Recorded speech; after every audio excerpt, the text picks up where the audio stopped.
Hanoka est un lycéen tout ce qu'il y a de plus ordinaire, convaincu qu'il n'aura jamais de petit ami car il n'est ni cool, ni riche, ni intelligent. Mais un jour, sa vie bascule du tout au tout quand il découvre un monde de magie et de monstres, non pas à cause d'un camion cette fois-ci, mais grâce à la fille la plus populaire du lycée. Il s'avère qu'être ami avec le proviseur offre des avantages supplémentaires et d'une certaine manière, cela inclut de sortir avec sa fille, Ayaka. Le seul trait étrange d'Hanoka est qu'il prend le même bus qu'Ayaka et s'assied juste à côté d'elle en classe. Même s'ils sont assis côte à côte, ils ne se sont jamais adressé la parole et on dirait qu'ils vivent dans des mondes totalement différents. Tout le monde se rassemble autour d'elle comme des canards affamés, tandis que lui est pratiquement invisible. Un jour, il laisse tomber sa gomme par accident et Ayaka la ramasse pour lui et nous savons tous comment son fan club réagit à cela. Il le traîne hors de la classe, le pousse à terre et le battent comme s'il était un figurant quelconque, le prévenant de ne plus jamais faire lever le petit doigt à leur princesse pour lui. Après s'être fait tabasser comme un rien, il se dirige vers le bureau des professeurs pour aider car c'est son tour de service de jour. Mais alors, une fille s'approche et lui prend la pile de papier des mains.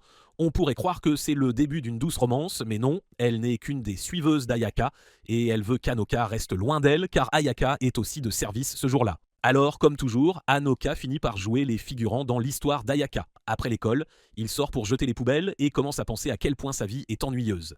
C'est alors qu'il remarque un lapin en peluche louche dans la poubelle et le sort pour l'examiner. Sur son ventre, un message dit « Le temps sera clair aujourd'hui, mais certains bâtiments scolaires pourraient s'effondrer ». Il pense que c'est juste une blague stupide d'un élève de CM1, mais ensuite il voit une énorme ombre se former et lève les yeux pour voir le clocher de l'école s'effondrer sur lui. Il se demande si c'est le moment où il sera enfin guidé vers un monde fantastique rempli de jolies filles et soupire en pensant qu'il n'a même jamais tenu la main d'une fille. La tour s'écrase sur lui et cela devrait être la fin de la première saison de Witchcraft Works. Du moins, c'est ce qu'il pense, jusqu'à ce qu'il se réveille dans les bras d'Ayaka, vêtu d'une sorte de costume de sorcière. Il panique comme le lâche qu'il est, mais Ayaka lui dit de ne pas bouger, sinon il tombera. Il est confus jusqu'à ce qu'il regarde en bas et voit qu'il flotte dans les airs sur un balai. Au loin, une fille aux oreilles de chat les voit et se demande si Ayaka est une sorcière d'atelier, qui claque alors des doigts et envoie 2 soldats jouets géants en forme de lapin attaquer. Ayaka lance Honoka en l'air, s'éloigne de l'attaque et les pulvérise avec de la magie de feu avant d'atterrir en douceur et de rattraper Honoka comme une princesse, lui offrant un gros plan complet du paradis. Les soldats jouets lapins se relèvent et les chargent avec leurs épées, mais Ayaka les pulvérise avec des boules de feu puis combat au corps à corps en utilisant son balai et sa magie. Elle dit à Honoka de rester près d'elle, mais il fait exactement le contraire, comme le fou qu'il est, et se retourne pour voir une fille aux oreilles de chat derrière un bâtiment, lui faire signe disant que c'est sûr. Il suppose qu'elle est une amie d'Ayaka et court vers elle, seulement pour se retrouver encerclé par d'autres soldats enragés qui lui attrapent les bras et le forcent à s'agenouiller. Un des soldats s'approche avec une hache et ils se préparent tous à faire de lui le prochain Nick Casi sans tête pour un remake d'Harry Potter. Il se demande si ce n'est qu'un rêve, mais alors Ayaka intervient, met le feu à tous les soldats et le sauve comme la véritable héroïne qu'elle devrait être. Honoka pense toujours qu'il rêve et commence à la complimenter, disant qu'elle est même incroyable dans ses rêves et qu'il n'y a aucune chance qu'elle se soucie de lui, encore moins qu'elle le sauve comme une sorte de combo Sailor Moon Harry Potter. Elle lui dit que c'est son devoir et même s'il est confus, il n'a pas besoin de s'inquiéter car elle le protégera.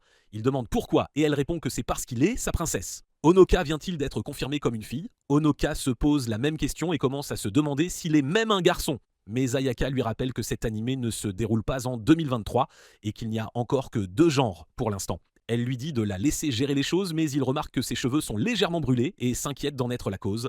Il demande pourquoi elle a pris le coup pour lui et se reproche d'avoir été stupide et d'être tombée dans un piège, même après qu'elle l'ait averti de rester près d'elle. Il dit que ses cheveux brûlés sont de sa faute et un cadeau du ciel, mais s'arrête alors, réalisant qu'il est en fait juste un vrai soumis.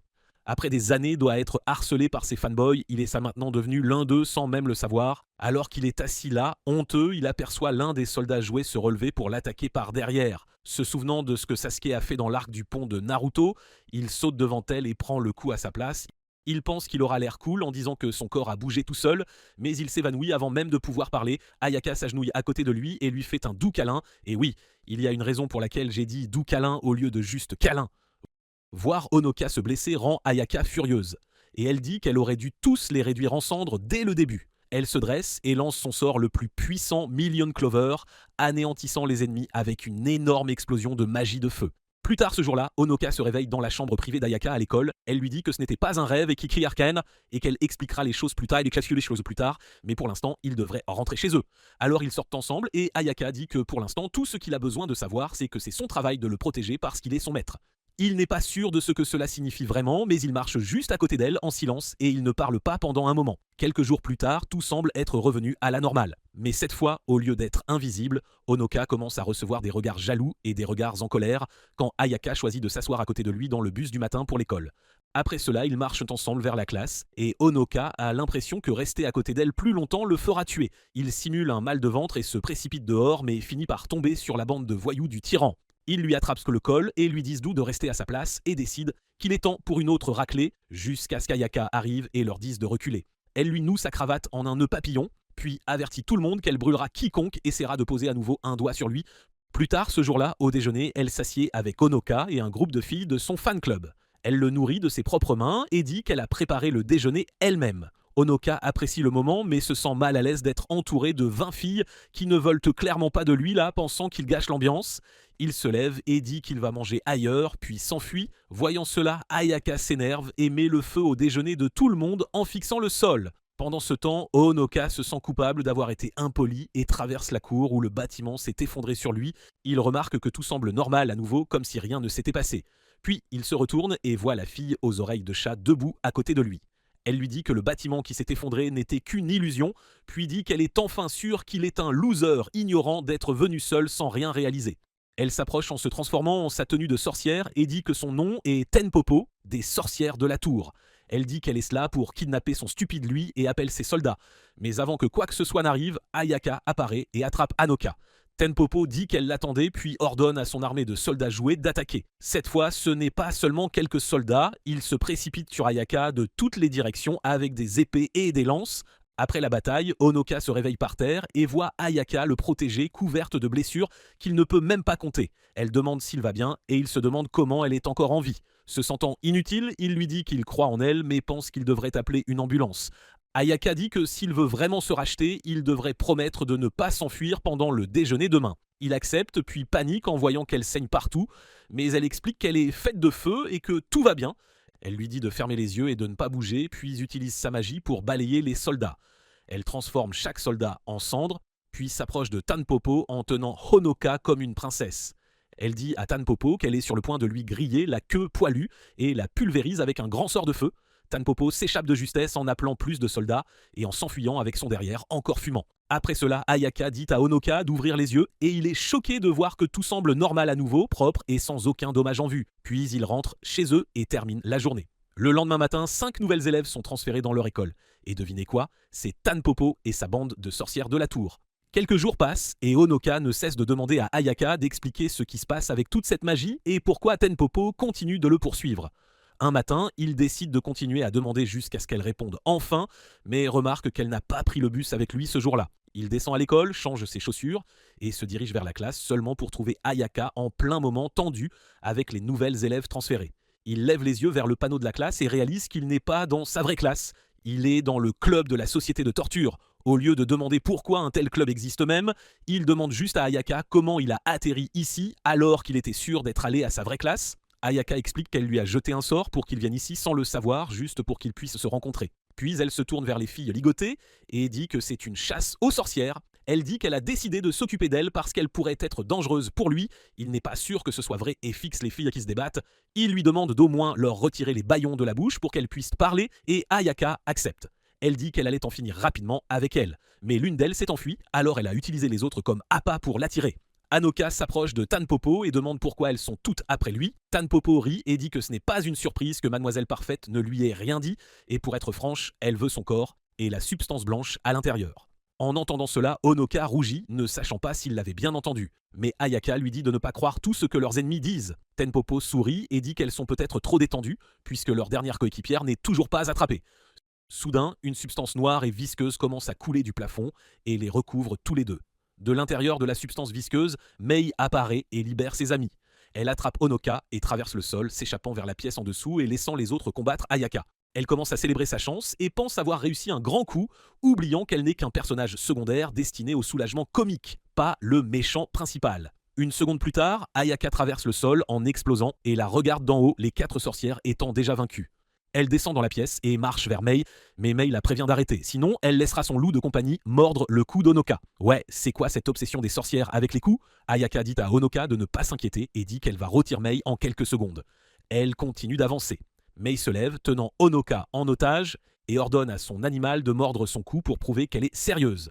Au lieu de s'arrêter, Ayaka met le feu à Mei et la repousse, libérant Honoka.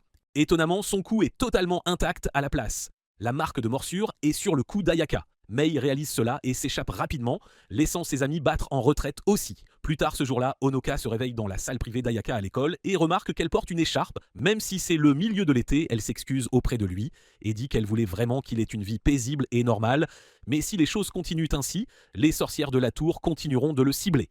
Elle dit que la seule façon d'y mettre fin est de riposter et de trouver celui qui est derrière tout cela, mais le problème est qu'elle ne sait toujours pas qui c'est. En entendant cela, Hanoka réfléchit intensément et réalise que c'est de sa faute si elle a été blessée et cache maintenant la blessure avec son écharpe. Il lui dit d'expliquer tout et lui demande de faire de lui son apprenti.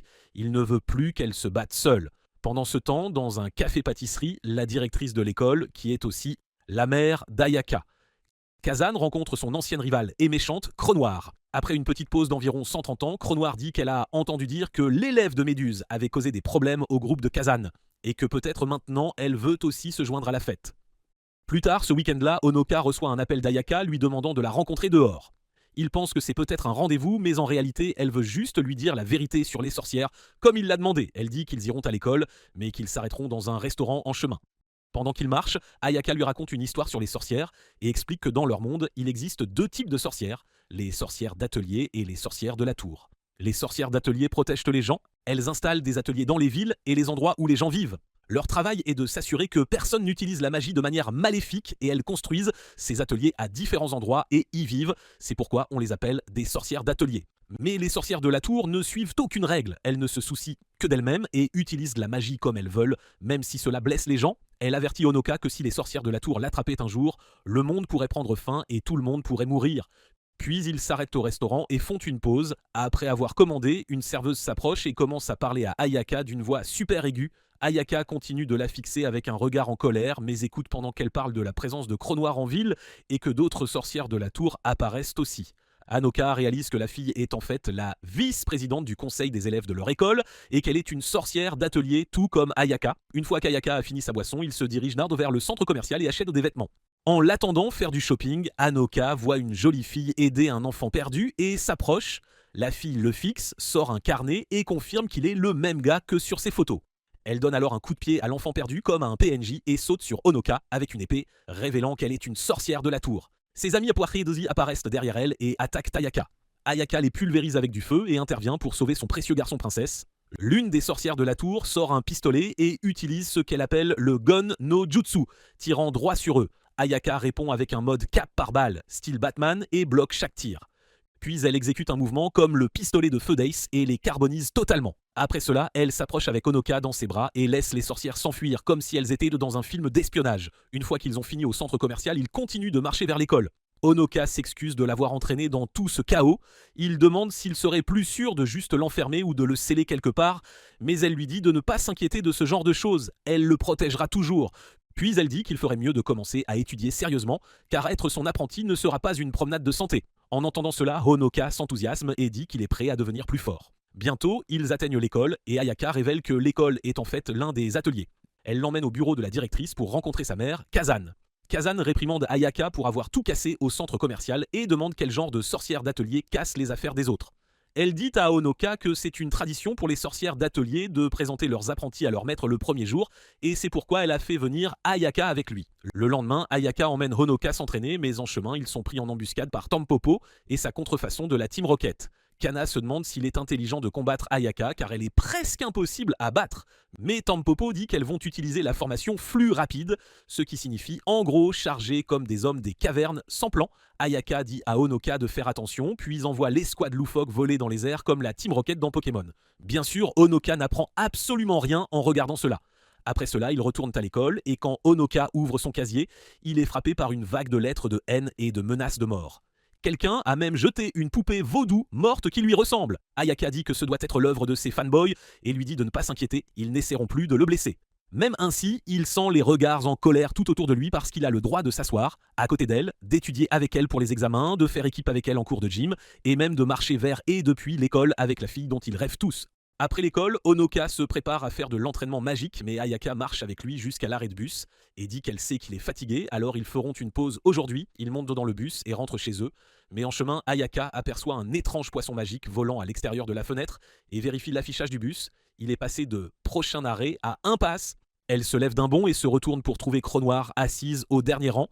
Le bus est maintenant complètement vide, le chauffeur est parti et il avance uniquement grâce à sa magie. Elle dit à Honoka de rester calme, puis se tourne pour faire face à Cronoir qui s'avance et se présente. Ayaka se prépare à lancer une attaque de feu, mais Cronoir la gèle avec un sort appelé Dictature. Elle lance un puissant sort sur Ayaka, mais comme prévu, cela la laisse sans même une égratignure.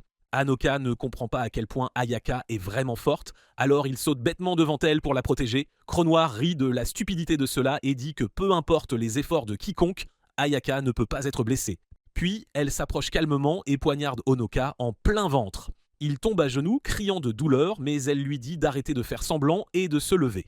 Honoka est confus, mais remarque alors que ça ne fait pas mal en fait et qu'il ne saigne même pas.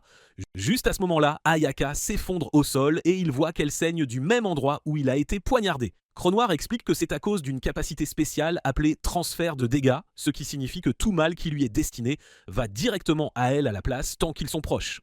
Elle continue en disant que la raison pour laquelle Ayaka a cette capacité est qu'elle est autarcie et qu'elle a fait un contrat avec lui. Ce contrat lui permet d'utiliser le pouvoir spécial en lui pour devenir une sorcière imbattable, mais en retour, elle doit le protéger de tout danger. Puis elle dit que s'il veut vraiment la sauver, tout ce qu'il a à faire est de lui donner plus de pouvoir en utilisant la substance blanche en lui. Et non, ce n'est pas ce que vous pensez. Elle parle d'un esprit en lui, comme le renard à 9 queues dans Naruto. Elle lui tend un bonbon lumineux et lui dit de le manger s'il veut débloquer son vrai pouvoir.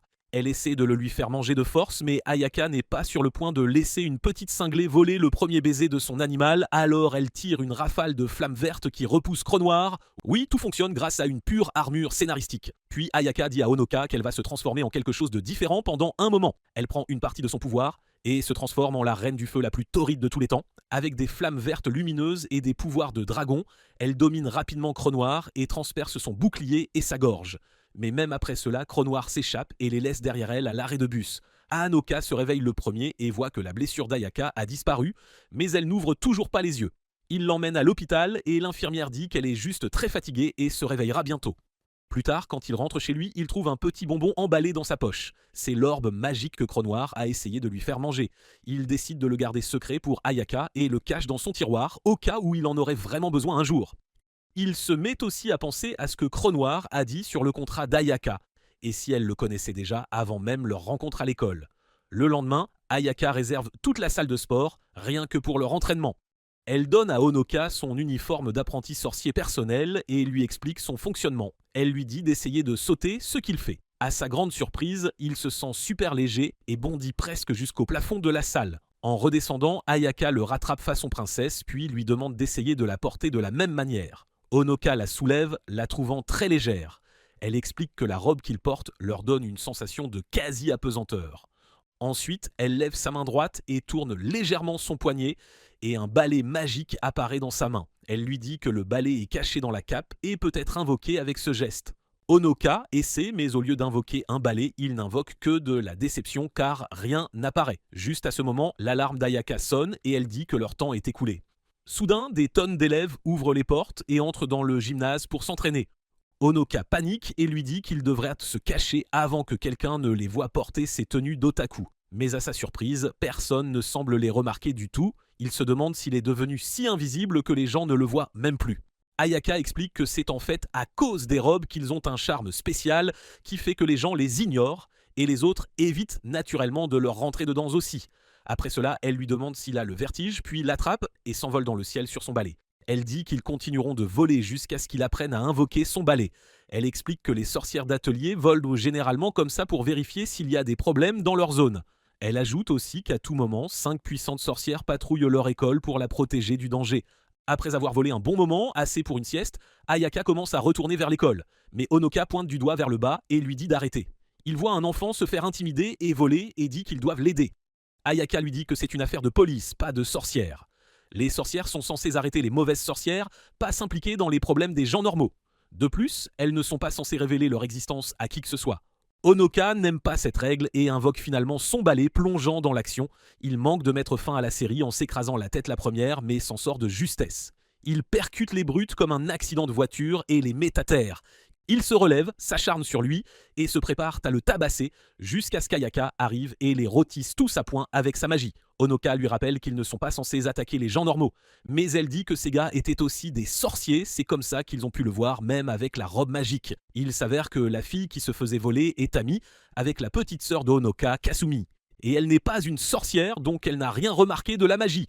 Pendant ce temps, dans la ville de Rothenberg, Medusa est se garder sous la plus haute sécurité possible, mais d'une manière ou d'une autre, elle parvient à briser le sceau et s'échappe de prison. Les premières personnes qu'elle décide de visiter ne sont autres que sa charmante équipe d'étudiantes Tanpopo Rocket. Mais avant qu'elle ne puisse les trouver, nous voyons Tanpopo et son équipe assises dans un restaurant élaborant un plan pour capturer Honoka et enfin vaincre Ayaka. Ce n'est pas facile, Ayaka est pratiquement inarrêtable et Honoka semble dégager une sorte de charme magique qui la maintient collée à lui comme un animal de compagnie fidèle. Pendant qu'elle parle, Rin suggère une nouvelle idée. Au lieu de s'en prendre à Ayaka, elle devrait attendre qu'Honoka soit seule et ensuite l'attraper. L'équipe accepte cette nouvelle approche. Juste au moment où elles sont sur le point de partir, Cronoir apparaît et dit qu'elle aimerait se joindre à leur petit plan. Le lendemain matin, Honoka se réveille, descend et se prépare pour l'école. Sa sœur Kazumi lui dit bonjour et l'aide à arranger ses cheveux en bataille avec un peigne et un sèche-cheveux. Pendant qu'elle fait ça, elle lui demande nonchalamment à propos de l'appel téléphonique qu'il a reçu d'une fille le week-end dernier. Honoka ne veut absolument pas admettre que la fille la plus populaire de l'école l'appelle maître, alors il invente un mensonge et dit que c'était juste un système d'appel de classe, le numéro de la fille avait été avant le sien, et elle a appelé pour dire que lundi serait un jour amusant. Kazumi lève un sourcil et demande pourquoi il est sorti de la maison juste après cet appel. Honoka commence à transpirer, il invente une autre excuse faible, mais elle le démasque et le prévient qu'elle pourrait lui brûler les cheveux avec le sèche-cheveux à pleine puissance. Puis elle dit qu'elle sait qu'il était sorti avec Ayaka et qu'elle entend des choses go à l'école aussi. Elle se fait même taquiner parce que son frère prend tout le temps de la princesse. Elle lui demande carrément quel genre de relation il a avec elle. Honoka essaie de trouver quoi dire, mais juste à ce moment-là, leur mère, Komachi, les appelle pour le petit déjeuner et Kasumi le laisse tranquille, bien qu'elle le prévienne qu'elle continuera cette conversation dans sa chambre plus tard dans la nuit. Pendant ce temps, Ayaka attend déjà à l'arrêt de bus quand elle est prise en embuscade par 3 sorcières de l'équipe de Tanpopo. Après le petit déjeuner, Honoka se souvient soudain qu'il était censé la rencontrer tôt et sprint vers l'arrêt. En chemin, il est trébuché par un piège tendu par Tanpopo et ses soldats lapins joués. Il le cloue au sol et elle lui dit que pendant qu'il est allongé là, ses amis sont occupés à battre Ayaka à plate couture parce que maintenant ils connaissent toute sa faiblesse. Il s'avère que Cronoir a révélé le secret. Ayaka perd son invincibilité si elle est séparée d'Honoka. À ce moment-là, 2 des soldats sont projetés dans le ciel par une jambe massive. Tanpopo lève les yeux et voit une peluche géante d'ours jouer avec ses soldats comme des figurines d'action. Et oui, c'est l'œuvre de Kazumi. Il s'avère qu'elle est aussi une sorcière d'atelier. Tanpopo est furieuse que son plan s'effondre et sort un soldat lapin géant. Un affrontement de géants commence, ours contre lapin. Au début, il semble que l'ours gagne, mais le lapin fait soudainement le coup de l'œil triste, prenant l'ours au dépourvu et lui donnant un coup d'œil surprise. La bataille devient sauvage, l'ours essaie de plaquer le lapin, puis le fait tourner comme une toupie dans les lignes électriques. Le lapin rebondit avec des gants à pointe et même du gaz empoisonné.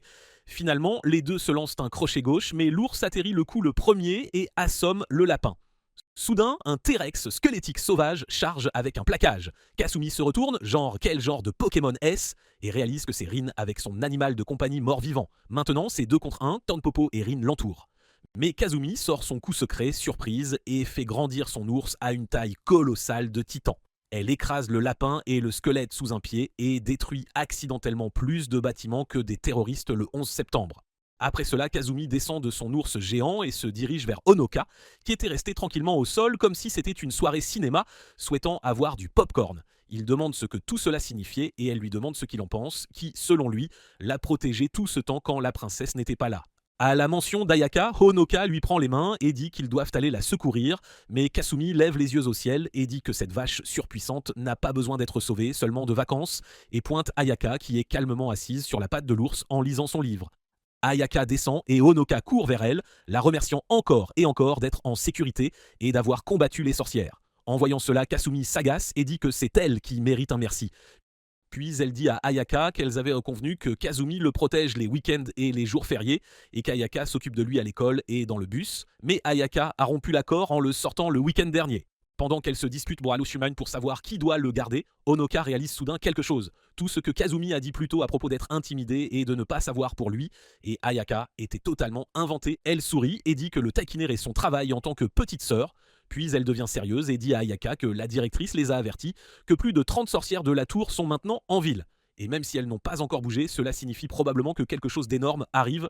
Pendant ce temps, nous voyons Kazan allumer la télévision seulement pour voir la moitié de la ville rasée par l'affrontement entre l'ours et le lapin. Elle soupire et se demande jusqu'où elle devra s'endetter pour réparer tout ce désordre. De retour en ville, Ayaka dit à Honoka que peut-être elle veut le protéger à plein temps et qu'ils devraient simplement emménager ensemble. Ailleurs, Cronoir prépare quelque chose à nouveau. Elle envoie son croco-garçon pour traquer toutes les sorcières de la tour en ville et les rassembler à sa base.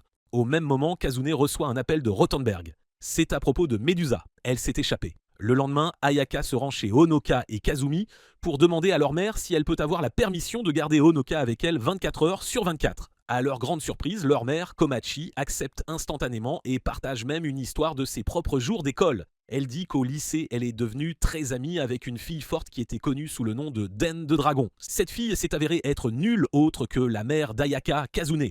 Les deux sont devenus si proches qu'elles voulaient se marier. Mais comme ce n'était pas encore 2023, elles ont dû épouser des hommes à la place. Alors elles ont promis que leurs futurs enfants se marieraient, ce qui signifie qu'Honoka et Ayaka étaient fiancés avant même leur naissance. Kazumi refuse d'accepter cela et dit qu'elle ne laissera pas son grand frère partir si facilement. Komachi lui dit qu'elle doit grandir et que tout ce qu'elle fait, c'est le faire travailler pour elle toute la journée. Kasumi dit que c'est son droit en tant que petite sœur, mais quand cela ne fonctionne pas, Komachi la plaque au sol et la retient, criant à Honoka de prendre ses affaires et de courir. Après cela, Ayaka et Honoka sortent ensemble et elle lui demande s'il est d'accord pour vivre seul avec elle. Il dit qu'il n'y a pas un homme au monde qui ne voudrait pas ça, puis il dit que tout cela semble étrangement nostalgique. Ayaka essaie de finir sa pensée, comme s'ils s'étaient rencontrés avant, il y a longtemps, mais peu importe leurs efforts, ils ne peuvent pas se souvenir quand. Elle dit que ses propres souvenirs sont flous, aussi. Mais la seule chose dont elle se souvient clairement est sa mission de le protéger de toutes ses forces. Et maintenant, elle commence à croire que quelqu'un proche de leur pouvoir a fait en sorte que cela se produise, comme si tout faisait partie d'un plan plus vaste. Bientôt, sa voiture arrive et le chauffeur leur ouvre la porte. Honoka réalise qu'être la fille de la directrice doit signifier qu'Ayaka est sérieusement riche.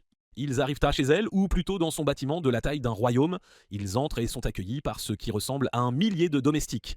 Ayaka dit que sa chambre est à l'un des étages supérieurs, alors ils prendront l'ascenseur. Alors qu'ils montent, Honoka se demande qui peut bien vivre dans une maison de 41 étages. Ils atteignent enfin sa chambre, mais quand ils ouvrent la porte, ils trouvent 3 domestiques déjà à l'intérieur, transformés en pierre.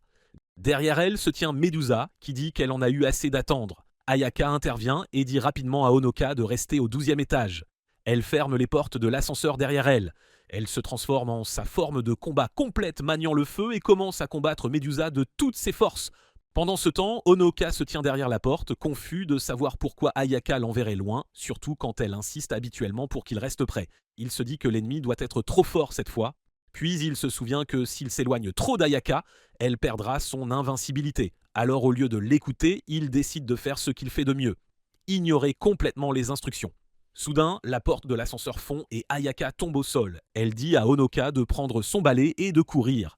Parce que dans des batailles comme celle-ci, il est essentiellement un personnage de fond qui finit aplati, mais Medusa ne les laisse pas s'échapper. Elle jette un sort et transforme Ayaka en pierre. Honoka la supplie de libérer Ayaka et dit qu'il fera tout ce qu'elle veut, mais Medusa dit qu'elle n'est pas aussi stupide que lui. Puis Honoka se souvient du bonbon qu'il a encore, celui qu'il a apporté quand ils ont emménagé ensemble. Il le sort et l'avale, débloquant l'énergie blanche cachée en lui. Aussitôt, une femme aux cheveux blancs, ressemblant à une vampire, apparaît et se présente comme la princesse blanche Evermillion. Medusa la charge, mais Evermillion la projette hors du bâtiment, ainsi que la majeure partie du bâtiment lui-même, avec juste un aperçu de son pouvoir. Pendant ce temps, Kazan regarde par sa fenêtre, espérant un moment de paix après le travail, juste à temps pour voir son bâtiment de plusieurs millions de dollars exploser en morceaux. Elle soupire et se dit que Medusa doit être derrière tout ça, puis dit à son assistante de rassembler toutes les sorcières de la ville pour une chasse à grande échelle. De retour sur les lieux, Evermillion dit à Honoka qu'Ayaka a été transformé en pierre parce qu'il a perdu foi en sa force. Pour annuler la malédiction, il doit croire en elle à nouveau. En gros, lui donner un baiser d'amour véritable comme dans Blanche-Neige. Elle disparaît ensuite, lui rappelant de ne pas l'appeler à moins que ce ne soit vraiment important. Juste après, Medusa revient, cette fois avec une équipe de renfort. Tanpopo Rocket est de retour. Honoka embrasse Ayaka, brisant sa malédiction de pierre, puis s'accroche à elle comme un cafard pendant la bataille sauvage qui suit. Ayaka anéantit l'équipe Rocket d'une seule grande explosion et commence à combattre Medusa en tête-à-tête. Elles se donnent à fond, à égalité. Medusa essaie de la transformer en pierre à nouveau, mais Ayaka brise le sort avec le pouvoir du feu, des sentiments et de l'armure scénaristique classique. Alors qu'elles se battent en plein air, Honoka commence à avoir sommeil et oui, vous l'avez deviné, il s'endort en serrant Ayaka. Plus tard dans la nuit, il se réveille à l'infirmerie de l'école et voit Ayaka assise à côté de lui. Il demande si tout ce qui s'est passé était un rêve. Elle dit non, tout était réel. Puis elle tire le rideau pour révéler Medusa et ses élèves allongés paisiblement dans le lit à côté du leur. Honoka panique, mais Ayaka lui dit qu'elle expliquera tout plus tard et qu'ils ne sont plus ennemis. Elle referme le rideau, se penche et l'embrasse en disant qu'elle ne fait que lui rendre l'appareil. Plus tard, ils décident de retourner chez Honoka puisque la maison d'Ayaka a littéralement été réduite en miettes. Kasumi sort pour la nuit après avoir été convoqué par Kazane, tandis qu'Ayaka et Honoka retrouvent sa mère à la maison. Le lendemain matin, Kazumi revient après avoir cherché Medusa toute la nuit et échoué à sa mission. Elle décide de prendre des nouvelles d'Honoka et entre dans sa chambre, seulement pour trouver Ayaka assise sur lui et vérifiant le sceau sur sa poitrine. Elle est furieuse de savoir que sa mère a réellement permis à Ayaka de rester et commence à être impolie avec elle à table. Komachi n'en peut plus et tombe soudainement dans une profonde mélancolie. Honoka réprimande Kasumi pour son manque de respect et lui dit de s'excuser. Mais c'est trop tard, Komachi s'enroule dans son lit et ne parle à personne. Honoka appelle son travail pour signaler qu'elle est malade et ne viendra pas, puis part pour l'école avant les autres. De retour à l'école, le conseil des élèves et le fan club d'Ayaka tiennent une réunion. La présidente perd la tête. Cela fait 2 semaines qu'Honoka s'est rapprochée de leur princesse et personne n'a rien fait à ce sujet. Elle se tourne vers la vice-présidente, mais même elle refuse d'agir.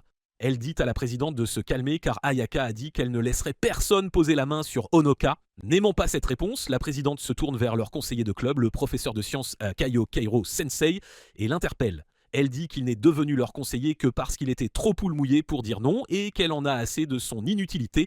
S'il ne fait rien à propos d'Honoka, elle fera voter tout le conseil pour le faire virer. Plus tard ce matin-là, Kyokairo approche Ayaka et Honoka et leur demande de leur parler dans le laboratoire de sciences. Là, il leur dit qu'il est le conseiller du conseil des élèves et qu'Honoka est devenu un problème. Il dit qu'Honoka ne sait probablement pas comment Ayaka était en première année puisqu'il a été transféré tard. Il explique que chaque année, pendant le festival d'automne, les élèves votent plutôt pour le meilleur élève pour être le modèle de l'école, le visage de Tojizu Hai. Ils choisissent le gagnant en fonction de l'apparence, des notes, des capacités athlétiques, du charisme et de la présence générale. Le gagnant est couronné prince ou princesse. Il dit ensuite que le problème est que si des rumeurs étranges commencent à se répandre sur le gagnant, les choses deviennent compliquées, surtout quand ces rumeurs impliquent un garçon. Honoka essaie de défendre la réputation d'Ayaka, mais Kaio Kairo dit que peu importe leur vraie relation car Ayaka ne lui appartient pas, elle appartient à l'école. Il demande à Honoka de s'éloigner gentiment. Honoka commence à se sentir incertain, mais Ayaka lui dit de ne pas avoir l'air si abattu. Elle explique que la tradition vient d'une vieille légende sur un ange qui est venu sur Terre et a suivi des cours comme un élève ordinaire. C'est pourquoi le rôle de princesse est si important. Kaio Kairo est d'accord et dit que la hiérarchie de l'école est à peu près la suivante. Directrice, princesse, conseil des élèves, professeur, puis élèves ordinaires. Ayaka, étant la fille de la directrice, occupe déjà 2 des postes les plus élevés. Personne ne peut vraiment lui dire quoi faire, mais le problème c'est qu'il pourrait être viré par le conseil. Ayaka dit qu'elle a déjà un plan et qu'ils ont juste besoin d'accélérer les choses. Kyokairo dit qu'il est soulagé d'entendre cela, mais dit que maintenant ils doivent de parler de la vraie raison pour laquelle il les a appelés là. Il sort un outil magique et téléporte Honoka et lui-même dans une autre dimension. Il lui dit de ne pas paniquer, puis sort une petite orbe similaire au bonbon magique que Cronoir lui a donné. Il dit que c'est une version plus faible et plaisante que la vraie a probablement été difficile à avaler. Honoka est choqué, il n'a jamais parlé de ce bonbon à personne sauf à Ayaka. Kyokairo explique qu'Honoka a invoqué la princesse blanche en utilisant un de ses bonbons. Cette action a brisé un des 5 sceaux qui la retenaient. Il dit que la directrice pourrait bientôt devenir une ennemie, même si c'est elle qui lui a permis de vivre une vie libre au départ. Elle n'a accepté qu'à une seule condition. Les 5 sceaux devaient rester intacts.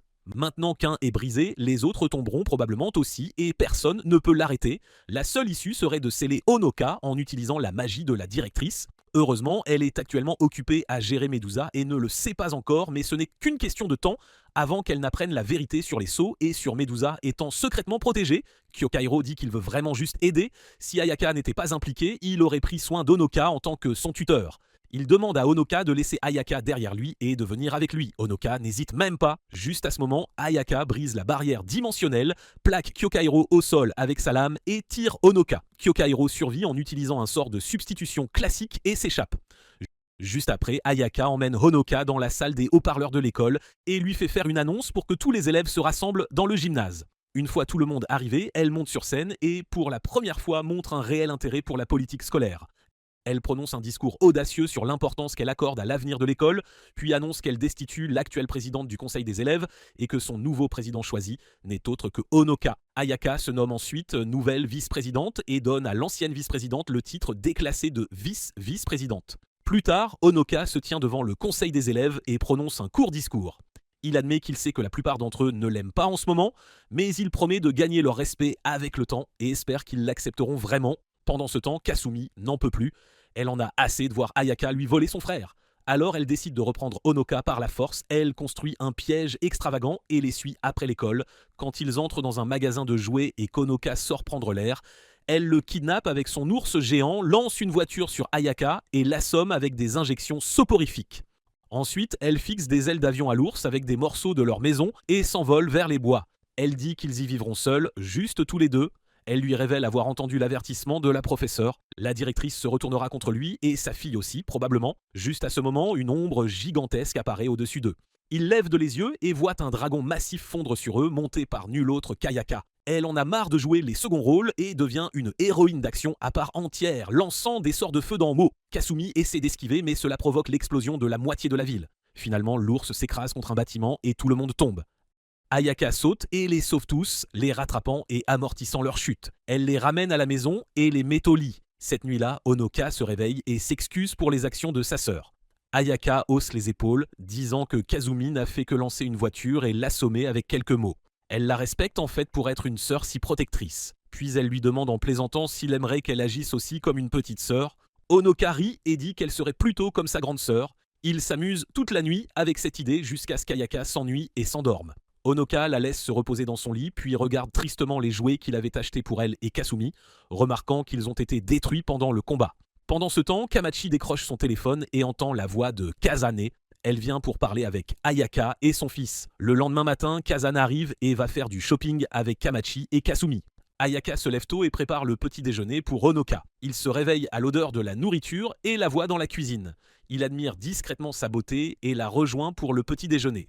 Pendant ce temps, Tanpopo et son groupe, qui vivent maintenant avec Medusa chez Honoka, complotent pour le capturer. Ils demandent à Medusa pourquoi elle suit soudainement les ordres d'Ayaka. Medusa répond qu'ils ont perdu loyalement et selon les règles, ils doivent obéir au vainqueur. Tant que leurs objectifs s'alignent, elle n'a aucune raison d'agir pour l'instant, mais si les autres veulent toujours tenter quelque chose, ils sont les bienvenus pour tenter leur chance quand Ayaka n'est pas là. Alors ils se faufilent à l'étage et attendent devant la chambre d'Honoka, espérant qu'Ayaka partira. Mais surprise, elle reste éveillée à ses côtés toute la nuit et ne part que pour préparer le petit déjeuner.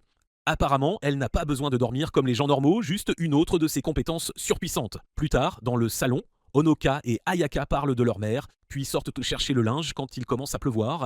À ce moment-là, Kazane et les autres reviennent. Ayaka sort les saluer pendant que Honoka va se sécher dans la salle de bain seulement pour y entrer et tomber sur Mei et les autres. Il l'accuse d'être un pervers et le traîne dans le hall principal. Tout le monde les voit et Kazane réagit rapidement. Elle assomme Kimachi et Kasumi. Puis elle se tourne vers Ayaka et dit qu'il est temps de les capturer et de découvrir où Medusa se cache. Ayaka et Honoka invoquent leur balai, mais au lieu de s'envoler, Ayaka se retourne et affronte sa mère. Kazane dit à Honoka de la faire arrêter d'être têtue, mais Honoka se souvient de ce que Kyokairo a dit. Ayaka cachait Medusa depuis le début. Pourtant, il décide de lui faire confiance et dit qu'ils ne peuvent pas se laisser attraper. Ayaka est d'accord et appelle Medusa pour activer leur accord maintenant. Medusa apparaît, mord Ayaka et les deux fusionnent. Honoka s'évanouit et voit une vision de ce qui s'est réellement passé lorsque Medusa a attaqué pour la première fois. Ils ont fait un contrat, Medusa donnerait ses pouvoirs à Ayaka et en retour, Ayaka la protégerait, elle et ses élèves, jusqu'au bon moment. Mais Kazane ne comprend pas pourquoi elles ont fusionné et commence à crier des absurdités. Medusa se moque d'elle et le combat commence. Kazane balance son balai, Ayaka bloque et essaie de la transformer en pierre.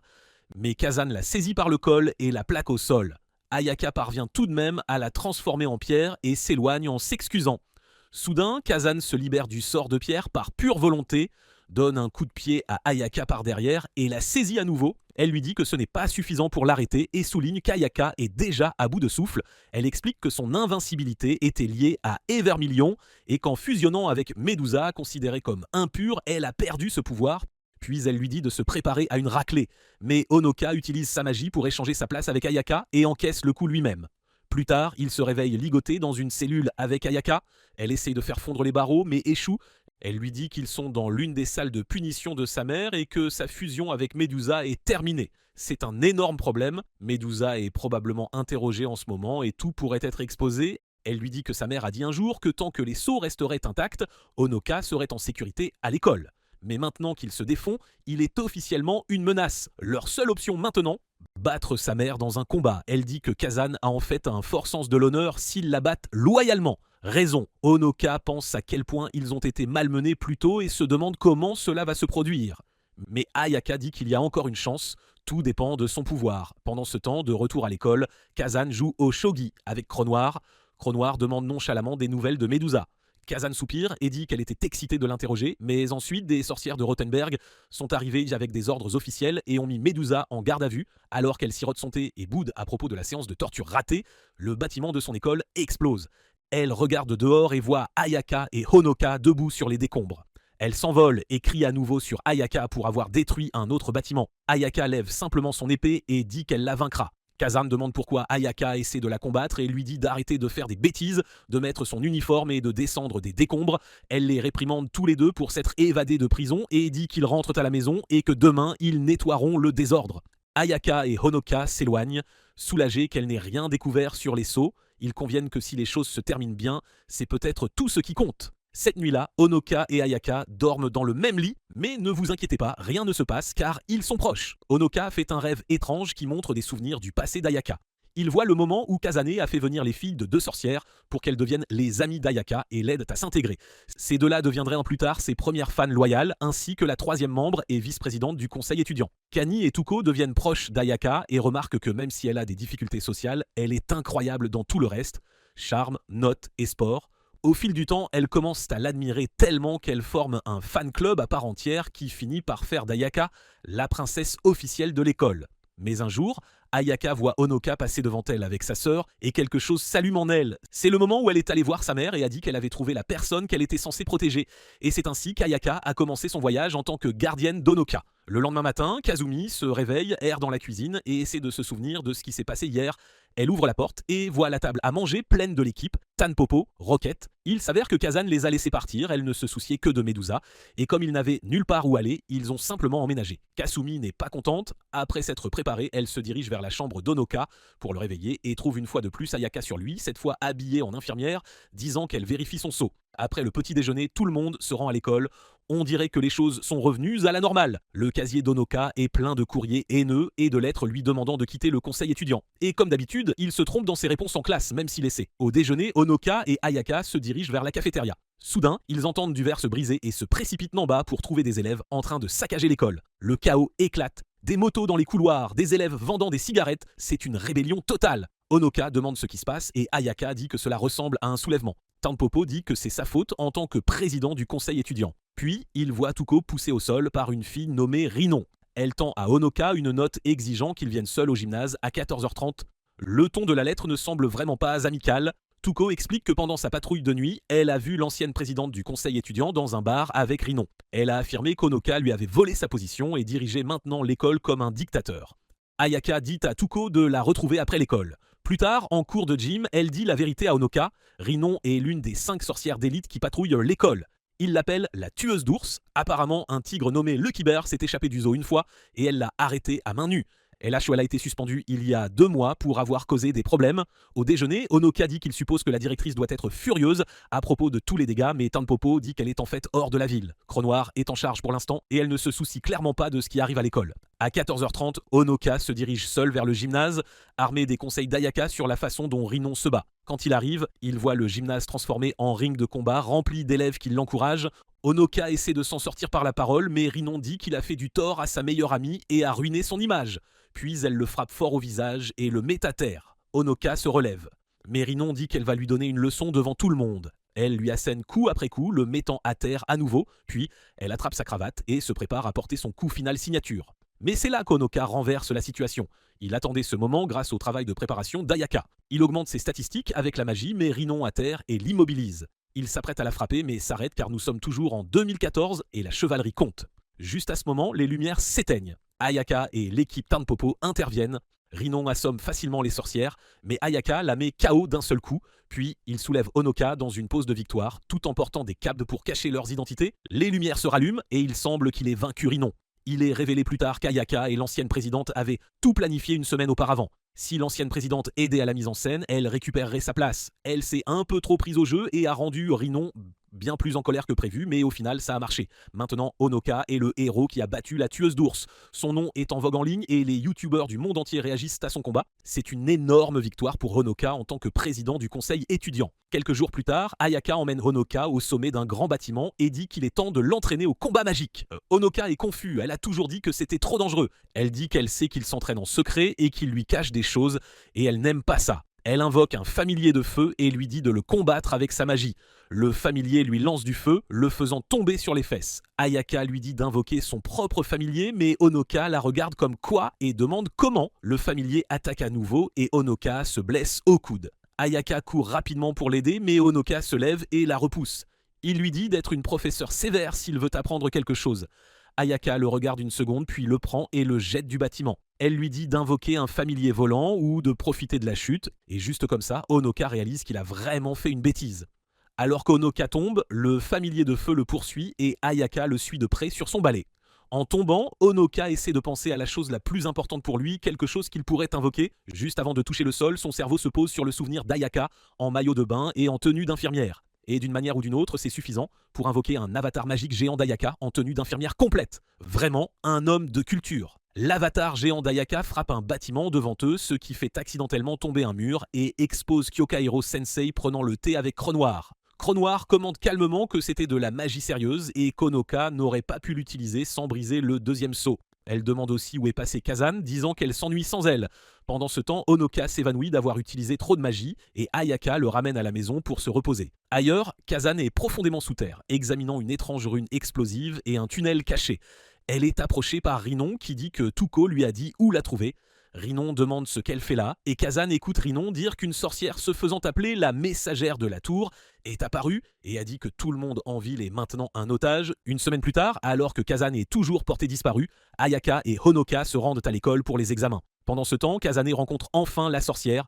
Son nom est Weekend. Kazan lui dit qu'elle est au courant des bombes et suppose qu'elle est là pour négocier pour Honoka.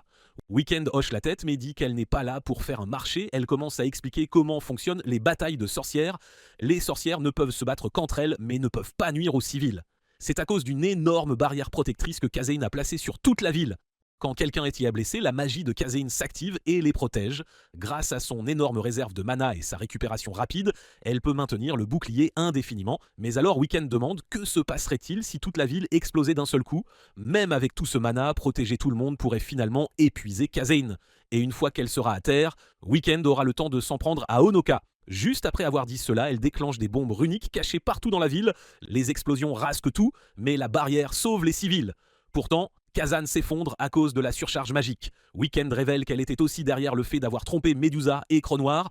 Avec Kazan hors de combat, elle fait emporter son corps par son équipe et l'enferme dans une cellule. Weekend dit qu'il faudra une semaine pour que sa magie revienne, amplement le temps de jouer avec les élèves. De retour à l'école, Ayaka voit les explosions et attrape Honoka, l'emmenant à l'atelier souterrain de la sorcière. Là-bas, il rencontre Kasumi qui court et serre son frère dans ses bras.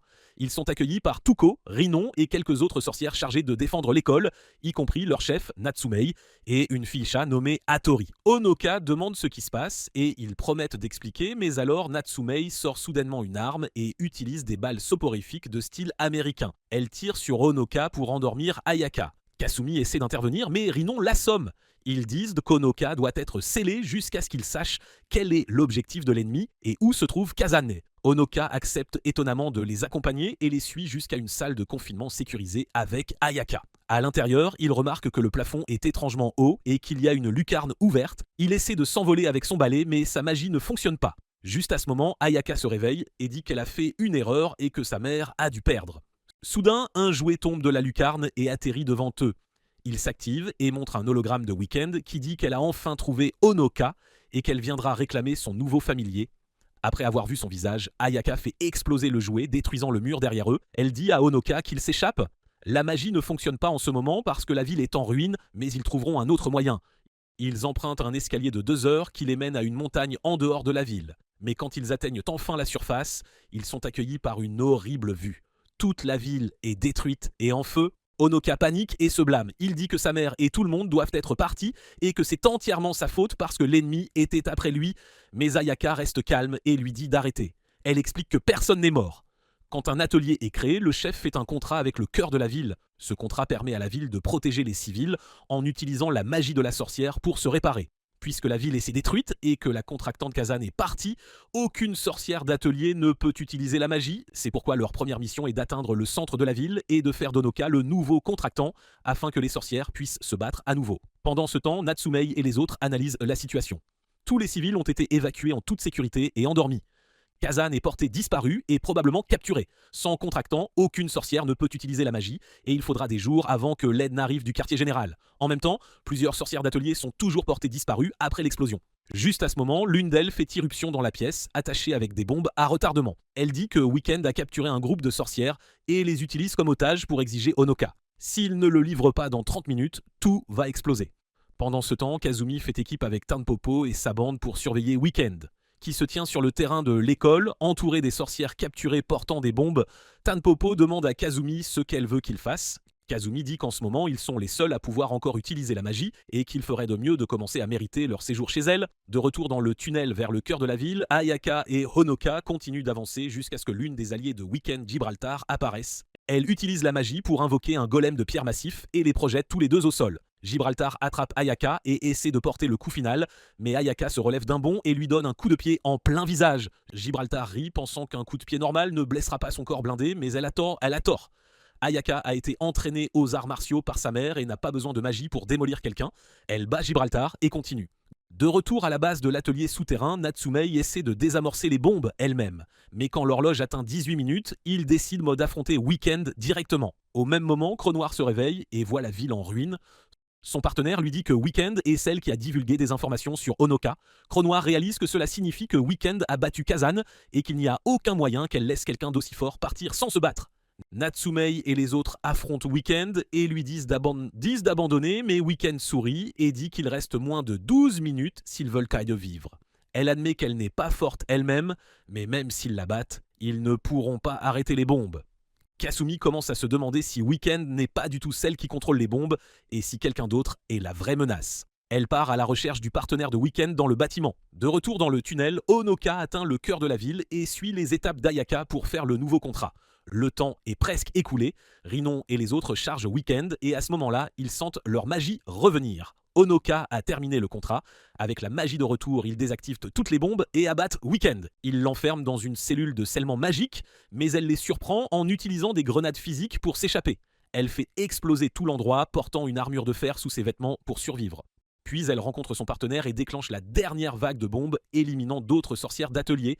Elle nargue Honoka via son lien contractuel, le défiant de venir les sauver. Honoka essaie de se lever et d'aider, mais Ayaka lui donne un coup de tête et dit qu'elle s'en occupera elle-même. Ailleurs, Kasumi et son équipe traquent le partenaire de Weekend et engagent le combat. Il possède une magie de copie, ce qui lui permet d'utiliser les pouvoirs de son adversaire. Ce qui suit est un combat de style Titan, l'ours rose géant de Kazumi, contre sa version sombre.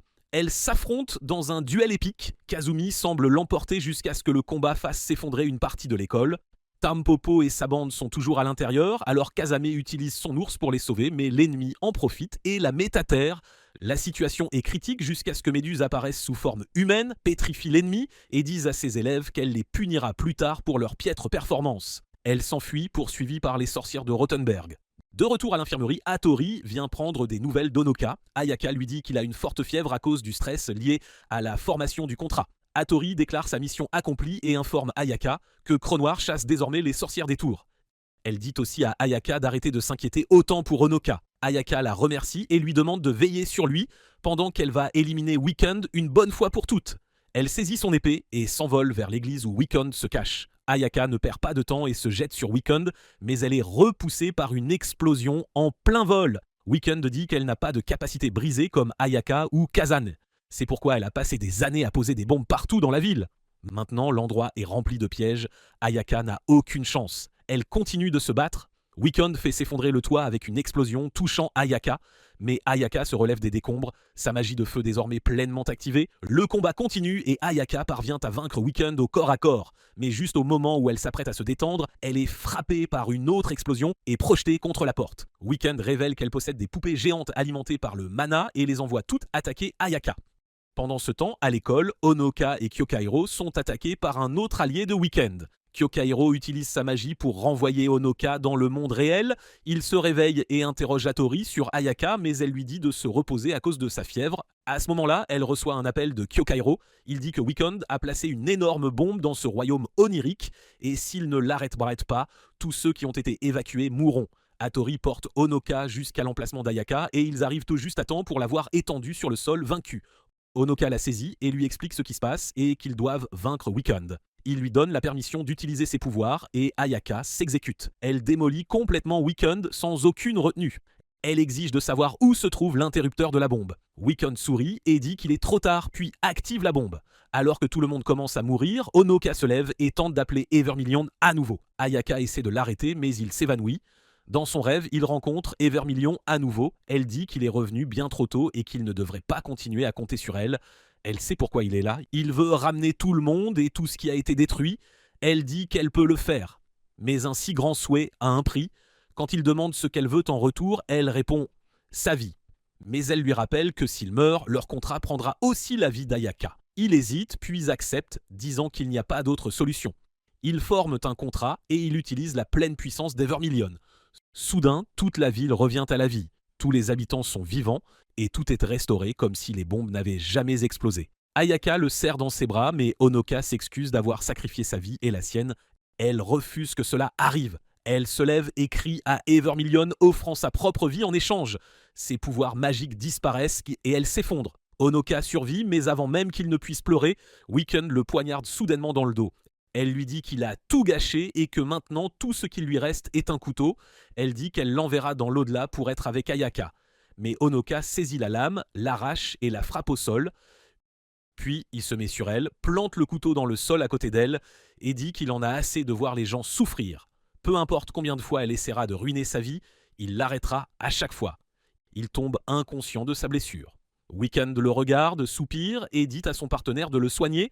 Elle dit qu'il leur reste quelques jours avant le retour de Kazani de toute façon. En partant, il croise Cronoir et son partenaire Crocodile qui l'emmènent faire un tour. De retour à l'école, tout le monde va bien, mais Honoka sanglote à côté du corps sans vie d'Ayaka. Hattori entre et reçoit un appel de Kyokairo qui dit que la mission a été un succès, mais Honoka est trop brisée pour s'en soucier. Il leur raconte tout ce qui s'est passé. Kyokairo réalise que quelque chose ne colle pas. Ayaka n'aurait pas dû pouvoir échanger sa vie contre la sienne. Seul le contractant peut faire ce genre de marché. Honoka remarque alors que son corps est encore chaud même si elle ne respire pas. Il a une idée. Il dit à Hattori de dessiner un cercle magique et d'y placer Ayaka. Il pense qu'Ayaka a rompu leur contrat de force et pour la ramener, il doit en créer un nouveau. Il se coupe la main et laisse tomber du sang sur sa poitrine, puis hésite. Au lieu de l'embrasser sur les lèvres, il l'embrasse sur le front. Après un instant, Ayaka halète et revient à la vie. Plus tard, dans son royaume onirique, Honoka et Kyokairo rencontrent Evermillion à nouveau. Elle explique qu'il y a des années, Ayaka avait fait un contrat séparé avec elle. Si Honoka venait à mourir ou avait besoin d'aide, Ayaka renoncerait à son contrat avec Evermillion, lui permettant d'utiliser son propre pouvoir à la place. Ainsi, quand Ayaka a mis fin au contrat, Honoka a utilisé uniquement son pouvoir pour restaurer la ville. Cela signifiait que son accord avec Evermillion était annulé. Pendant ce temps, Cronoir défie Weekend en duel singulier et la détruit complètement comme un personnage secondaire face au héros principal dans un arc de tournoi. Elle est déçue que Weekend ait été si faible et songe à la torturer juste pour lui avoir fait perdre son temps, mais à ce moment-là, Kazani apparaît et dit qu'elle veut Weekend pour la punir. Weekend est choquée, elle pensait que Kazani serait encore à court de magie pendant des jours. Cronoir répond que non, il ne lui a fallu que 20 heures pour se recharger. Quand on lui demande pourquoi elle n'est pas venue plus tôt, Kazani dit qu'elle voulait que les enfants gèrent les choses pour une fois. Maintenant, c'est à son tour de nettoyer leur désordre. Kazani et Cronoir se disputent pour savoir qui va punir Weekend. C'est une bataille épique entre les deux sorcières les plus puissantes. Cela ne dure que quelques minutes et Kazan, comme d'habitude, gagne. Cela ne dure que quelques minutes et Kazan, comme d'habitude, gagne. Le lendemain matin, Honoka se réveille dans sa chambre. Ayaka le salue et dit qu'il est l'heure d'aller à l'école. En chemin, Honoka lui demande si elle va bien. Elle dit qu'il faudra du temps pour que sa magie se rétablisse, mais qu'elle va bien sans elle. Soudain, ils sont de nouveau pris en embuscade par l'équipe Tenpopo Rocket. Ils ont tenté leur coup habituel pour capturer Honoka, mais Ayaka, même sans magie, prouve qu'elle est toujours la reine. Elle attrape Tanpopo et Mei par la tête et les écrase presque. Elle s'excuse rapidement et tout redevient normal. Mais c'est ici que cette vidéo se termine. N'oubliez pas d'aimer et de vous abonner à la chaîne. Merci d'avoir regardé et à la prochaine fois.